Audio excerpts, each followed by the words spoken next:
4米高的光滑冰坑和7米深的廢棄天井，哪個更難爬上去？他們要挑戰從4種不同地域的高牆裡極限逃生，誰先爬出來就能贏到獎金。第一關被投放在濕滑的冰坑裡，零下30度的冰坑足足有4米多高，如何利用隨身的裝備自救逃生呢？主持人趁其不備，将玩家們推入了深淵。緊張刺激的比賽即將開始。漁夫大叔的背包裡有一些釣魚的工具，他準備将手鑽卡在牆中間爬上去，但他低估了身體的全部重量，爬上去很困難，而掉下來只需要1秒鐘。大叔改变策略，用小刀在冰牆上凿洞，只要凿出階梯往上的洞口，就有機會爬上去。游客阿偉的背包裡有很多鍋碗瓢盆，他將底部燒熱粘在冰塊上，或許可以踩着往上爬，但是物理反應並不明顯。他又找到一包濕巾，非常耐心地將一片一片的濕巾繫在一起，用同樣的方式粘在冰塊上。腦子想得非常完美，但實際操作卻不盡人意。主持人告訴他旁邊就有繩子，為什麼不直接用呢？反應過來的阿偉又多了一種逃生方式，繼續將紙巾和繩子一起粘在冰塊上。學生捲毛的背包裡只有一些學習用品，他將雙面膠帶裹滿全身，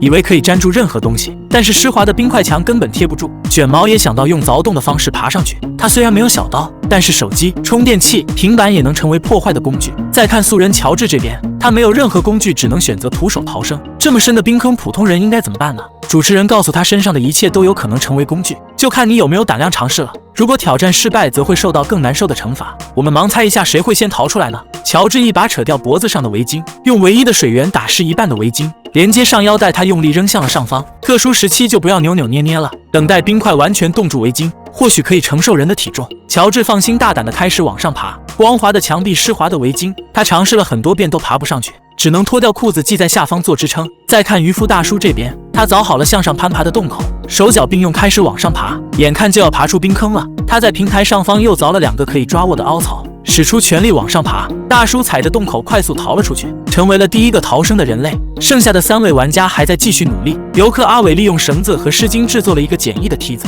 將一端綁在沉重的背包上扔向了地面。垂下來的繩索繼續用熱水澆灌。他始終相信物理知識能改變命運。靜等濕巾與冰塊完全凍住，阿偉小心地踩上第一根繩子，粘得足夠結實。他毫不猶豫地往上爬去，短時間的承重應該沒有問題。阿偉很快夠到了平台，利用繩子和紙巾竟然成功逃生了，只剩下捲毛和喬治2個人了。捲毛也想用扔背包的方式逃出去，他將書包裡裝滿雪花，沒有繩子可以用膠帶，只要多纏幾層一樣結實。裝雪的書包重量明顯不夠，他將褲子脫下再次裝滿雪花，重量還是不夠保險。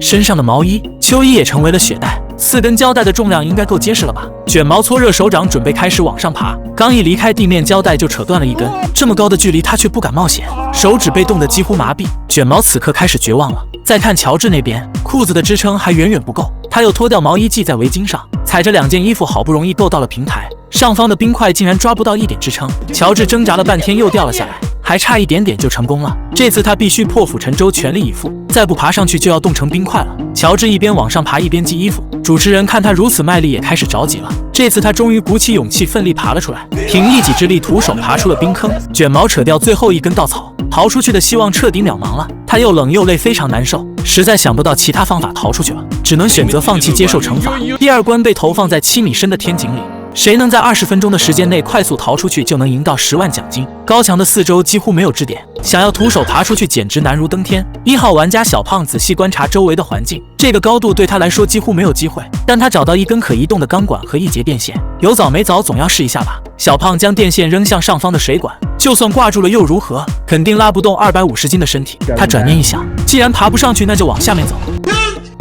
積水的下水道誰敢嘗試啊？遊戲規定每5分鐘就會投放一個輔助工具。小胖拿到了一個掃把，他爬到牆壁的水管上，打算用掃把掛住上方的平台，長度剛剛可以夠到，但是還沒有往上爬就出現了斷裂的聲音，這也太不結實了，肯定是掃把有問題，絕對跟體重無關。10分鐘後，他拿到了第2個輔助工具。一輛滑板車有什麼作用呢？或許可以綁在電線上成為飛虎爪，只要勾住上面的牆頭就有機會爬出去，但是電線長度不夠，幾次都扔不上去。15分鐘後，第3個輔助工具出現，這捆繩子夠長也夠結實。小胖決定繼續綁在滑板車上做飛鈎，他實在找不到更好的方式逃生，只能在僅有的工具上浪費時間。好不容易扔上了牆头，但是背面抓的並不結實，稍微一使勁就能扯下來。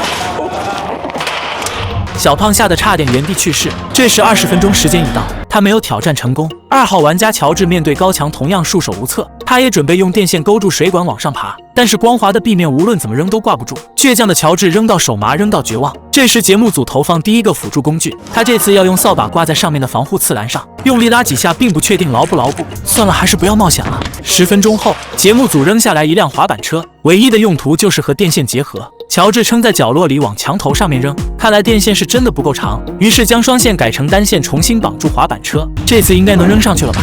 好像卡住了。喬治趕緊換個位置準備往上爬，腳下的支撐少之又少，而電線經不住壓力出現了裂痕。喬治一點也沒有發現，他還要往上面爬。好在節目組提醒開始投放新的輔助工具，他反而又不高興了。節目組的好心終究是錯付了。這時時間還剩下5分鐘，喬治只能換成繩子重新布置路線，但這次卻很難勾住了，來來回回浪費了太多的時間。這條逃生路線明顯行不通。很快時間結束，他也沒有挑戰成功。3號玩家傑克與前2位的想法截然不同，他甚至想從後門走出去，這門明顯打不開。他把鋼管固定在角落處，準備往上爬，破損的牆壁成為不了支點。5分鐘後，節目組開始投放工具，他一看就沒什麼用處，只有另一邊的牆壁很適合攀爬，只要夠到2樓的窗台就有機會爬上去，但是腳下只有一根鋼管支撐，很難再往上攀爬。傑克艱難地摳着牆縫，慢慢切換雙手抓住了2樓的窗台，這個位置距離牆頭還是很遠，他的胳膊力氣耗盡，只能放棄攀爬。10分鐘後，第2個工具扔了下來，傑克不想在沒用的東西上浪費時間，想都沒想就扔到了一邊。他還是堅信這個角落可以爬出去，剛熟悉了爬上窗台的技巧，2隻手就緊張地出汗，他只能再次跳下來，將防滑粉末塗在手上，然後深吸一口氣，繼續出發。2樓的窗台已不是難題，但是往上一步，腳下就沒了支撐，他必須靠2隻手臂掛在窗台上，過度的用力導致雙手一直在發抖。這次嘗試已經很接近目標了，傑克決定歇1分鐘再開始。這時節目組投放第3個工具，他甚至沒有多看一眼，依舊沉浸在自己的策略中。時間只剩下4分鐘了，這次必須破釜沉舟，使出全力。當他爬上2樓的窗台時，腳下一直在打滑，他趕緊騰出1隻手抓住不太結實的水管，在他沒斷裂之前努力抓住了牆頭，2隻手一起用力往上爬。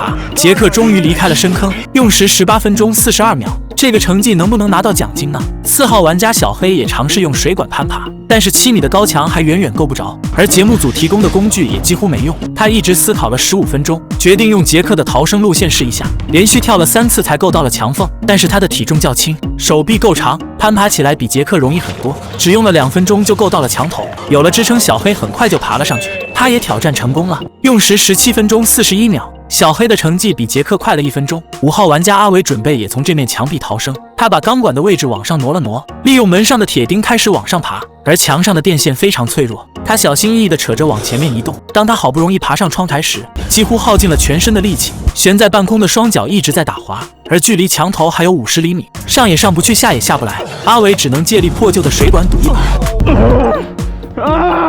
他也挑戰成功了，只用了2分鐘03秒，這速度無敵了。阿偉很有信心拿到獎金，只剩下最後一位選手黃毛了。他最擅長攀岩，只要有一指牆縫就能毫無畏懼地往上爬，而這條別人走過的路線還能難住他嗎？2隻腳就像蜘蛛俠一樣貼合牆壁，4肢發達，伸手就能輕易夠到窗台。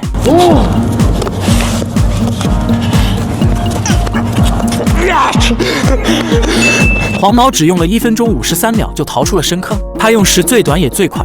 恭喜黄毛贏得了比賽，也拿到了獎金。這才是跑酷玩家最難征服的賽道。6名玩家將徒手攀岩85度的斜坡，只要全員不觸碰地面成功爬過去，就能瓜分10萬獎金。整面牆壁光滑無比，幾乎垂直於地面，而寥寥無幾的台階只有半根手指的寬度，估計野山羊來了也會望而卻步。黃毛認為只要不超過90度就有機會爬上去，他決定打頭陣為隊友開路。這一跳非常自信，小胖很想跟緊強者的步伐，但他帶不動250斤的身體，只能跑遠一點助力往上跳。黃毛繼續往下一個台階移動，後面的隊友也加入了戰線。傾斜的牆壁非常危險，他們必須小心移動，時刻觀察前面的路況，必定誰都不想當那個罪人。黃毛向上一跳，為其他人騰出一條路線，這讓小胖非常尷尬。不是說好跟着你走嗎？怎麼說變道就變道？沒得辦法，他只能逼自己勇敢一下。很幸運沒有掉下去，其他人也都鬆了口氣。延伸的台階就在上面，小胖必須抓緊磚縫懸掛在半空中，這對他來說很吃力。好在終於追上了黃毛的步伐，其他人也用同樣的方式往前爬，而阿偉卻不走尋常路，繼續往下面移動。但是前面沒有可延伸的台階，還是要爬上來。小黑伸出右腳拉他一把，跟緊大部隊才是聰明人。但是越往前走，台階越少。黃毛緊緊摳着磚縫，吃力地前往下一個台階，上面的雜草很影響抓握。小胖做不到這麼長距離的攀岩，於是他決定往上面走，抓住連接處的牆縫也能慢慢移動。但是這個位置更加陡峭，如果掉下去可能會鼻青臉腫。黃毛幫他清理掉台階上的雜草，鼓勵他繼續前行。當切換到新的台階時，小胖突然感覺很害怕，只差一點點腳尖就夠到了，但他不敢放手。黃毛不停地指導他勇敢一點，後面的隊友也在焦急地等待着。傑克讓他把自己幻想成一隻肥山羊，或許就不會害怕了。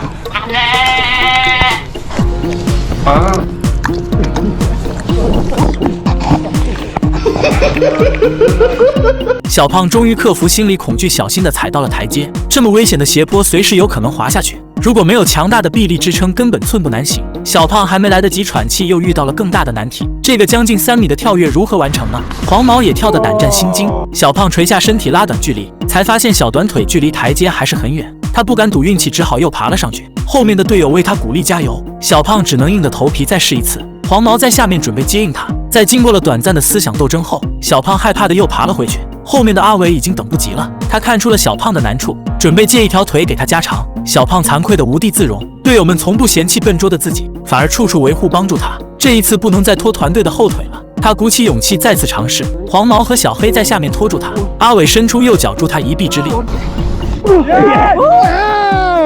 所有人的努力沒有白費，小胖又可以繼續前進了。後面的2位一樣很吃力，在垂直的牆壁上跳躍很難控制力度，傑克顫顫巍巍，差一點就摔下去了。在經過一段有台階的牆面，前面又開始出現斷崖了，而且台階上的雜草更多，磚縫也出現了破損。黃毛仔細查看有沒有鬆動的位置，然後懸掛在半空開始往前移動，距離目標還有10米的距離，前方已沒有任何台階，他必須抓住上方的繩索盪起來，把自己甩過去。這段路程幾乎用盡了全部的力氣，黃毛抓着繩子努力規劃着姿勢，如何要穿過2面牆壁到達甲板處呢？他將身體彎成弓形，準備發射。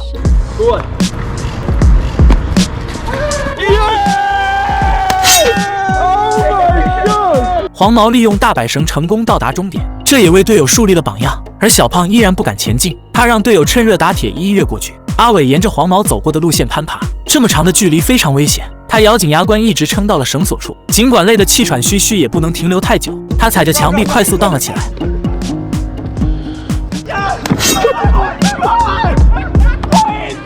不可思議，他也挑戰成功了，差一點就累死在牆壁上了。輪到喬治了，他在攀爬的同時差點摔下懸崖。台階上的雜草太滑，而且力氣消耗很快，他不得不改变路線，抓住上方的鐵絲。長時間的運動讓他精疲力盡，只剩下最後一步大擺繩了。喬治調整好心態，決定最後衝刺一下。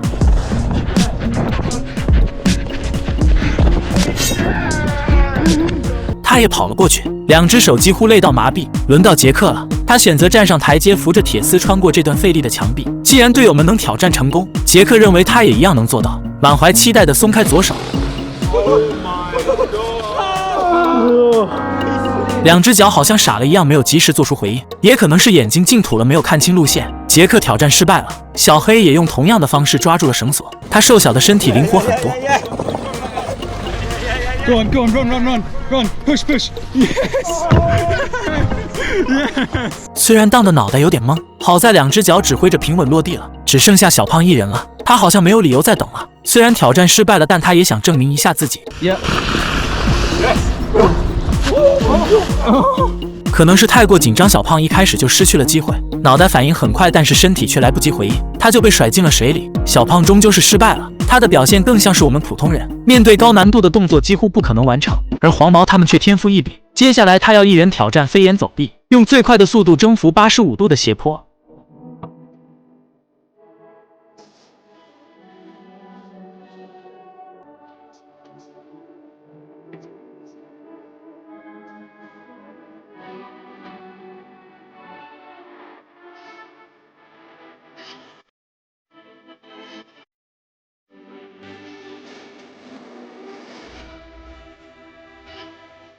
只要從5米的深坑裡爬出來，就能贏到5萬獎金。每人只能使用一種輔助工具。阿偉選擇帶一部手機入坑，農夫大叔的工具是一把鋤頭，而小明卻將自行車騎進了深坑裡。1號玩家阿偉是一名普通的上班族。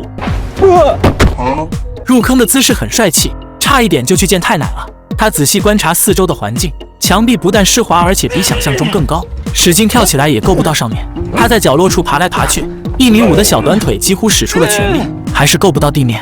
沒有支撐的牆壁根本爬不出去。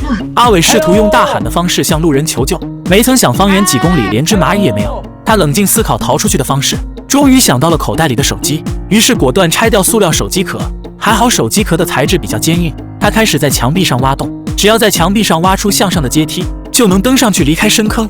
挖着挖着突然又停了，他忽然想起兜裡的手機還可以打電話，於是趕緊撥打了外賣電話。只有吃飽了才有力氣逃出去，竟然沒有信號，阿偉只能用手機殼繼續挖。好在泥土並不堅硬，只用了半個小時就挖好了6個向上的洞口。他開始往上爬了，一腳踩一個，終於夠到了上面的平台。阿偉扒住地面往上使勁，連帶着身體發力，他終於爬了出去，仿佛耗盡了元氣，他累得一動不動。逃生的時間超過了1個小時。2號玩家大叔正準備下地挖土豆，他毫無防備就掉入了深坑。好在隨身攜帶的鋤頭沒有弄丟，大叔將鋤頭釘在牆壁上，可以作為支點往上爬，但是鏟得並不結實，根本撐不住人的體重。但他卻不死心，在4面牆壁上來回嘗試。他堅信這麼長的鋤頭肯定能救他出去。終於在行動了100次後，鋤頭卡在了一塊硬土的上面。大叔光着腳丫往上爬，拉着鋤頭很快就夠到了地面。他2隻手一起發力，迅速往上爬，終於逃出了深坑。使用的時間超過了2個小時，遠遠落後了阿偉的成績。3號玩家小明上學途中路過此坑，他始終保持着騎車的姿勢，就算嘎也要保持形象。比賽的時間開始倒計時，小明也不再裝了。他看着接近5米的深坑，想要爬出去幾乎不可能，於是想到把自行車固定在角落裡做支撐，待他站上去就能夠到地面。這高於頭頂的牆壁如何往上爬呢？而且腳下的支撐還遠遠不夠。小明用力跳起來，用胳膊撐住了地面，然後使勁將身體貼在出口處，迅速騰出右手往上爬。他終於逃了出去，使用的時間只有20分鐘。小明的速度最快，所以他贏得了比賽，也贏得了獎金。